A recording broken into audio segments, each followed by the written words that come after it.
ಸದರಿ ಯೋಜನೆಯಡಿ ಬ್ಯಾಂಕುಗಳಿಂದ ಮಂಜೂರಾತಿ ನೀಡಿದ ಪಡೆದ ಟ್ಯಾಕ್ಸಿ ಸರಕು ವಾಹನಗಳನ್ನು ಖರೀದಿಸಲು ಪ್ರತಿ ಫಲಾನುಭವಿಗೆ ವಾಹನದ ಮೌಲ್ಯದ ಶೇಕಡ 50ರಷ್ಟು ಅಥವಾ ಗರಿಷ್ಠ ರೂ. 3 ಲಕ್ಷದವರೆಗೆ ಪ್ರಯಾಣಿಕ ಆಟೋ ರಿಕ್ಷಾ ಖರೀದಿಸಲು ಗರಿಷ್ಠ ರೂ.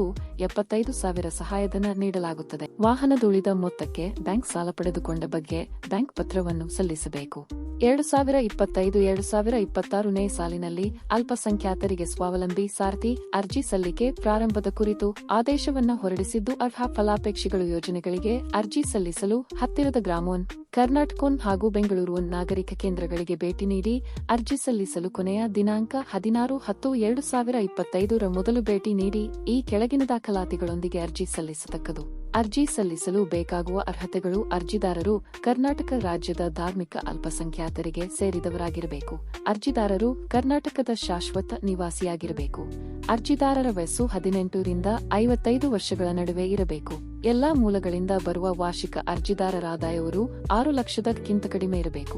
ಅರ್ಜಿದಾರರು ಪ್ರಾದೇಶಿಕ ಸಾರಿಗೆ ಅಧಿಕಾರಿಯಿಂದ ನೀಡಲಾದ ಚಾಲನಾ ಪರವಾನಗಿ ಹೊಂದಿರಬೇಕು.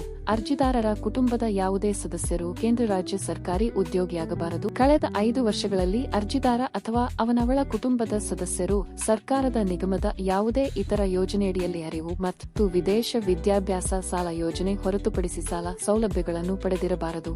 ಅರ್ಜಿ ಸಲ್ಲಿಸಲು ಬೇಕಾಗುವ ದಾಖಲೆಗಳು: ಸಕ್ಷಮ ಪ್ರಾಧಿಕಾರದಿಂದ ನೀಡಲಾದ ಜಾತಿ ಅಲ್ಪಸಂಖ್ಯಾತ ಪ್ರಮಾಣಪತ್ರ, ಸಕ್ಷಮ ಪ್ರಾಧಿಕಾರದಿಂದ ನೀಡಲಾದ ಆದಾಯ ಪ್ರಮಾಣಪತ್ರ, ಆಧಾರ್ ಕಾರ್ಡ್ ಪ್ರತಿ, ವಾಹನ ಚಾಲನಾ ಪರವಾನಗಿ ಪ್ರತಿ, ಬ್ಯಾಂಕ್ ಪಾಸ್ಬುಕ್ ಪ್ರತಿ, ವಾಹನದ ಅಂದಾಜು ದರಪಟ್ಟಿ, ಸ್ವಯಂ ಘೋಷಣೆ ಪತ್ರ.